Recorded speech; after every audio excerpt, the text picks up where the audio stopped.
Gabung saat ini terlapor kasus pencemaran nama baik Jokowi dari tim pembela ulama dan aktivis Rizal Fadilah. Lalu bergabung juga bersama kami mantan Kabar Reskrim Polri Susno Duaji dan Ketua Umum Solidaritas Merah Putih Sylvester Matutina. Selamat sore semuanya dengan Tifal, apa kabar? Selamat sore. Selamat sore semuanya. Terima kasih semua sudah bergabung bersama kami. Saya dengar kabar saya dengar kabar di awal Pak Rizal Anda sempat tidak bisa datang dalam panggilan polisi karena kecelakaan. Kondisi Anda sekarang bagaimana, Pak? Ya masih belum normal jalannya karena kaki yang kena tabrak. Jadi tapi kan sekarang udah diperlukan itu. Nah, dalam pemulihan hasil pemeriksaan rumah sakit beberapa hari katanya harus istirahat dulu. Akhirnya kan hanya 3 rekan Anda yang memenuhi panggilan di Polda Metro Jaya waktu itu kan ya Pak ya. Kalau Anda yang Anda dengar waktu itu dari 3 rekan Anda yang diperiksa kemarin, apa-apa saja diperiksa Pak? Apa keterangan yang disampaikan atau hal apa yang digali?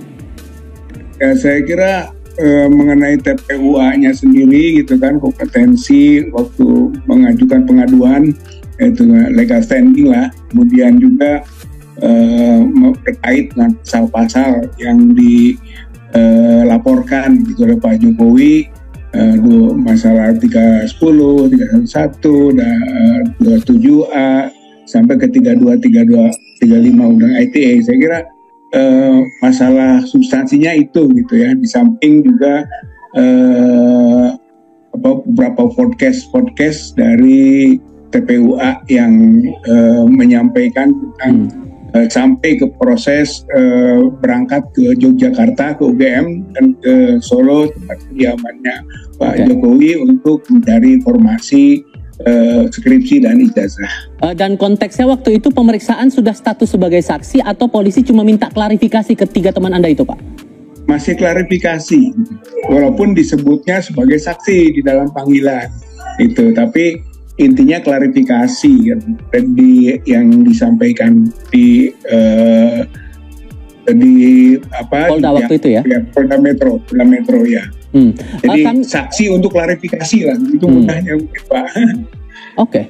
Kami juga terima foto Pak. Ada foto yang menunjukkan ini Anda diperiksa. Kami nilai ya, ini diperiksa di Barreskrim dan saya coba tampilkan juga fotonya. Ini dia Pak. Mungkin apa yang bisa Anda jelaskan dari foto ini? Ini pemeriksaan kapan waktu itu dan di mana persisnya? Hal apa yang Anda sampaikan saat itu juga Pak? Ini berkaitan dengan tindak lanjut dari pengaduan masyarakat yang disampaikan oleh TPUA gitu kan. Jadi kami yang mengadukan gitu tentang dugaan skripsi dan ijazah palsu Pak Jokowi. Kemudian kami dipanggil gitu dalam rangka lidik ya, sesuai dengan SP lidik 1007 tahun tanggal 10 April. Jadi beberapa orang sudah diminta klarifikasinya juga gitu ya, untuk menyampaikan maksud dari pengaduan masyarakat yang dilakukan oleh TPUA. Saya kira itu, dan di sana ya dipertanyakan banyak hal gitu kan, di samping legal standing tadi, pasal juga ya yang disampaikan 263, 266, 264 pemalsuan dan undang-undang Sisdiknas pasal 68 yang kita usulkan tambahan 69 berkaitan penggunaan ijazah dan gelar palsu gitu. Bang Sylvester begini, polisi kan sekarang lagi proses nih laporan pencemaran nama baiknya Pak Jokowi. Sementara di sisi lain juga masalah kepastian soal tudingan ijazahnya Pak Jokowi ini masih nunggu hasil laboratorium forensik. Menurut Anda ini akan jadi tantangan atau sebetulnya bisa lekas ditemukanlah titik terang atau bisa clean and clear kasus ini? Ya, kita berharap ya ini seluruh bangsa Indonesia agar ini selesai dengan baik dan cepat. Jadi kalau yang kita lihat ini kan yang hari ini ipar Pak Jokowi maupun tim kuasa hukum itu mendatangi Mabes Polri ya, bukan di Polda Metro. Jadi dalam hal ini Pak Jokowi itu sebagai pihak terlapor. Yang melaporkan adalah tim dari TPUA. Ya kira-kira begitu ya Bang Rizal ya? Ya betul Pak Sylvester. Ya, jadi itu kan Pak Rizal juga udah mulai bulan April, jadi sebenarnya ini udah lama. Kalau nggak salah itu sudah banyak pihak juga yang dipanggil untuk menjadi saksi. Dan yang pelaporan Pak Jokowi itu baru di tahap juga penyelidikan, tapi masih baru ya. Jadi intinya kita senanglah bahwa Pak Jokowi sendiri yang akhirnya sebagai pihak terlapor mau dengan sungguh-sungguh agar ini masalah ini cepat selesai. Beliau diwakili oleh ipar dan juga pengacaranya membawa ijazah asli beliau ya. Jadi ini saya pikir sama-sama saya juga berharap teman-teman yang melaporkan juga menyambut dengan baik. Jadi kita lihat saja nanti pihak Mabes Polri yang mendalami hal ini, termasuk juga nanti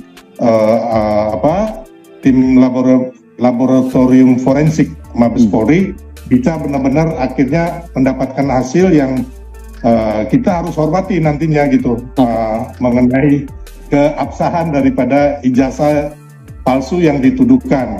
Masih ada 10% itu tadi yang dibilang oleh polisi masih akan diusut. Tapi begini juga, Pak Susno, kalau Anda di kepolisian waktu itu,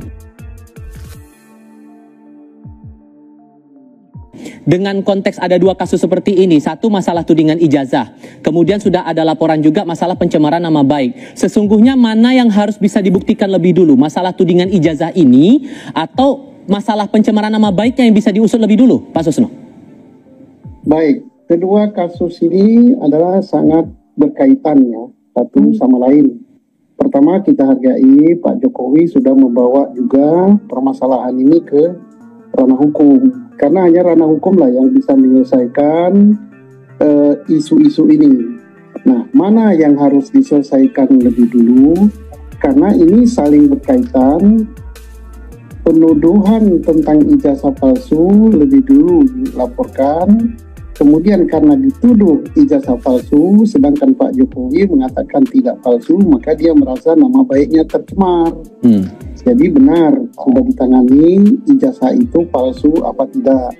Dan membuktikan itu palsu apa tidak, itu tugas daripada penyidik, bukan melalui perdebatan di luar. Nah, penyidik membuktikan itu tidak terlalu sulit ya. Karena apa? Institusi resmi yang mengeluarkan ijazah itu masih ada, dan lembaga itu sangat-sangat punya kredibilitas di Indonesia, bahkan di mata internasional, yaitu Universitas Gadjah Mada. Tentunya dia adalah saksi pokok untuk menentukan, untuk menjelaskan itu palsu apa tidak. Setelah itu baru saksi-saksi orang gitu. Nah, saksi orang siapa? Kan ada dosennya, saya yakin dosennya Pak Jokowi kalau betul kuliah di situ masih ada yang hidup. Kemudian tenaga administrasinya mungkin masih ada yang hidup. Kemudian yang jelas teman kuliahnya, seandainya Pak Jokowi betul kuliah di situ, pasti masih ada yang hidup. Sehingga tidak perlu ada yang dikhawatirkan bahwa kasus ini bakal lemah atau tidak, begitu ya? Ya, polisi sangat profesional untuk menyelidiki, pas lagi masalah pemalsuan ijazah. Nah, kalau kita tidak percaya sama polisi, tidak percaya sama UGM, ya kemana lagi kita membawa ini? Nah, setelah tidak terbukti misalnya apa hasil penyidikan tentang palsu atau tidak ijazah tersebut, maka tentunya sangat berkaitan erat dengan masalah pencemaran nama baik. Apakah nama baik itu betul dicemarkan, misalnya karena ijazahnya asli dituduh palsu, atau justru sebaliknya, betul ijazahnya palsu. Nah, ini sangat erat. Kita percaya sama penyidik Polri, percaya juga sama lembaga UGM, percaya juga dengan saksi-saksi, baik saksi ahli maupun hasil laborat yang akan diperiksa oleh penyidik Polri. Mabes Polri sudah bilang juga bahwa prosesnya 90% penyidikan sudah beres, tinggal 10% lagi yang untuk membuktikan lagi masalah keaslian ijazah ini. Kalau kemudian yang 10% ini ditunjukkan bahwa hasilnya otentik atau tidak otentik, apakah prosesnya akan clear kalau kemudian ijazah itu asli bahwa kasusnya akan selesai atau justru harus ada pembuktian lewat sumber-sumber lain? Kita akan jawabnya nanti apa ya? Kita diskusikan di segmen berikutnya. Usai jeda berikut. Bang Sylvester begini, saya minta tanggapan masing-masing singkat saja begitu. Kalau melihat hasil ataupun upaya yang dilakukan keluarga Pak Jokowi menyerahkan menyerahkan ijazah kepada polisi, kepada Barreskrim untuk kemudian diusut secara saintifik, tapi kalau kemudian malah kebalikannya hasilnya sesuai dengan tudingan yang disampaikan TPUA, gimana ngerespon itu?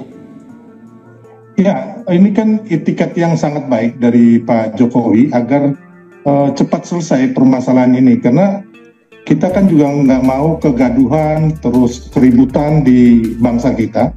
Kita perlu kesatuan dan juga sama-sama kolaborasi untuk membangun bangsa agar residu-residu yang tidak perlu ini, ya kan, kalau udah selesai ini, biar kita bisa bergandengan tangan gitu loh, karena kita sangat membuang energi ya untuk hal yang menurut saya itu kan tidak berdasar ya, tapi nanti kembali lagi pembuktian itu akan dilakukan di Barreskrim dan di pengadilan nantinya ya, kita lihat itu. Tapi sebagai anak bangsa, saya berharap masalah ini cepat selesai. Di bangsa kita terjadi kesejukan, tidak ada ribut-ribut, karena tantangan ke depan kita dalam geopolitik dan ekonomi dunia ini sangat tidak menentu, dan kita benar-benar perlu adem gitu, perlu senior-senior ya kan, aktivis semuanya bersatu untuk membangun bangsa di bawah pemerintahan Pak Prabowo dan Mas Gibran. Pak Rizal, kalau kemudian hasil uji labornya berbeda dengan hasil uji saintifik yang Anda lakukan bersama teman-teman terhadap ijazah Pak Jokowi, bakal siap diadu nggak data Anda dengan data saintifik yang dilakukan polisi? Ya, saya kira harus diadu. Makanya bagaimana kita membangun sebetulnya transparansi ya dari uji forensik itu. Ini agak spesifik kasus ini gitu kan, menyangkut seorang mantan presiden Republik Indonesia. Jadi bagaimana agar kepuasan hasil uji forensik nanti bisa diterima oleh publik yang secara saintifik gitu. Oleh karena itu saya kira nanti bagusnya memang di samping Barreskrim sendiri dalam uji forensik melibatkan gitu kan para ahli yang kira-kiranya meragukan pada awalnya atau melakukan uji saintifik lain sehingga clear gitu kalau menurut saya. Misalnya Pak Rismon atau Dr. Roy Suryo ikut dalam proses itu. Singkat saja Pak Susno, tudingan ijazah dilaporkan ke Barreskrim, tapi kalau kemudian hasil saintifik ijazah menunjukkan asli, apakah case close atau sebetulnya masih bisa dicari sumber lain? Singkat saja Pak. Untuk menentukan asli apa tidak, bukan saintifik saja, saintifik laborat saja ya, saksi ya. Yang paling urgent itu adalah lembaga yang mengeluarkan, kemudian saksi lain ditambah hasil laborat. Kalau itu misalnya asli, maka berpengaruh juga terhadap laporan yang disampaikan di Polda Metro tentang pencemaran nama baik. Kalau itu juga misalnya terbukti palsu, juga berpengaruh juga untuk laporan di Polda Metro, berarti kan dihentikan. Jadi sangat berpengaruh itu. Dan pembuktian hal ini, saya mantan penyidik ya, sangat gampang karena lembaganya masih ada kok.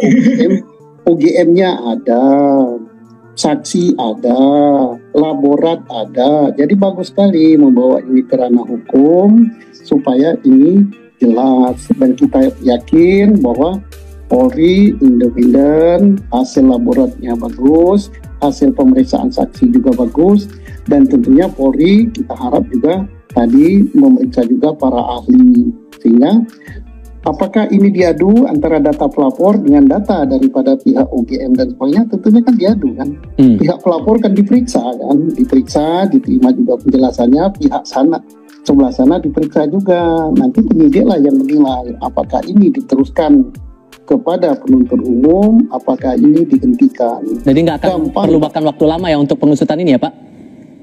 Sangat menggelitik ya kalau kita melihat bagaimana perkembangan kasus tuduhan ijazah palsu kepada Pak Jokowi dari kubu Roy Suryo CS.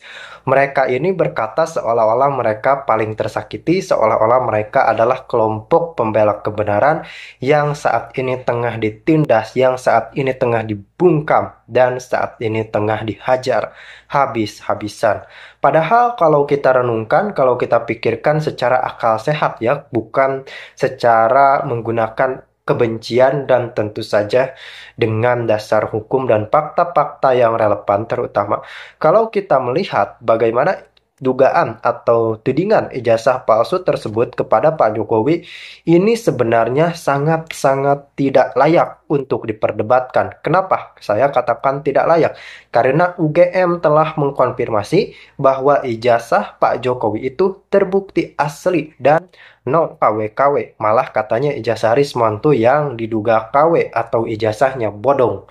Nah, jika UGM yang mengeluarkan ijazahnya sudah memvalidasi, sudah mengkonfirmasi bahwa ijazah tersebut adalah ijazah asli, lantas kenapa kroco-kroco ini malah membuat gugatan, malah membuat narasi, menggalang aliansi, menggalang dukungan untuk menggiring opini mereka agar masyarakat percaya bahwa ijazah Pak Jokowi itu adalah ijazah palsu. Ini kan sangat-sangat mengherankan rekan-rekan. Lalu harus apa Pak Jokowi ketika dituding mempunyai ijazah palsu? Oke, kita kaji terlebih dahulu ijazah. Ijazah adalah dokumen pribadi yang saya rasa sebenarnya tidak etis ketika semua orang bisa dan mendesak untuk melihat ijazah kita, karena saya pun tidak mau ketika diminta demikian, karena itu kan privasi kita rekan-rekan. Kemudian, ijazah itu kan dokumen. Di Indonesia, pemalsuan dokumen tersebut adalah tindakan yang melanggar hukum atau ada pidananya, pemalsuan dokumen tersebut. Lalu bagaimana dengan kasus Pak Jokowi? Kenapa dikait-kaitkan dengan dokumen? Oke, kita kaji lagi. Karena Pak Jokowi dituduh memalsukan dokumen atau dalam hal ini memalsukan ijazah, maka dari itu ini adalah jelas-jelas tindakan pidana karena memfitnah seseorang, melakukan tindak pidana padahal seseorang tersebut sama sekali tidak melakukan tindak pidana tersebut dan tidak ada bukti dari kepolisian ataupun pihak yang berwenang bahwa seseorang yang bersangkutan tersebut melakukan tindak kriminal atau pidana tersebut. Nah, inilah yang bisa membuat kroco-kroco Roy CS ini mendapatkan sebuah pasal berlapis, bukan kriminalisasi atas kebebasan berpendapat. Tolong dibedakan, kebebasan berpendapat yang memang mengkritik dengan yang memfitnah. Kritik saja kan itu sebenarnya ada landasan hukum, kemudian ada solusi, ada kritik yang membangun, ada kritik yang menjatuhkan. Ini lebih parah lagi, Roy Suryo CS ini sudah masuk ranah fitnah, karena beliau menggiring opini seolah Pak Jokowi memakai ijazah palsu. Padahal KPU semuanya sudah mengkonfirmasi bahwa tidak ada kejanggalan dari dokumen-dokumen termasuk ijazah Pak Jokowi. Nah, pada saat ini Pak Jokowi mengambil langkah hukum. Bagaimana? Ya itu bagus, itu kan hak Pak Jokowi untuk mendapatkan perlindungan hukum yang sama dengan mereka. Jadi ketika terbukti bersalah, ya mohon maaf, sepertinya menjadi tersangka dan ini karena kelakuan mereka sendiri. Bukan sekonyong-konyong Pak Jokowi melaporkan tanpa sebab, tapi ada bukti-bukti bahkan sudah dihandle oleh tim kuasa hukum.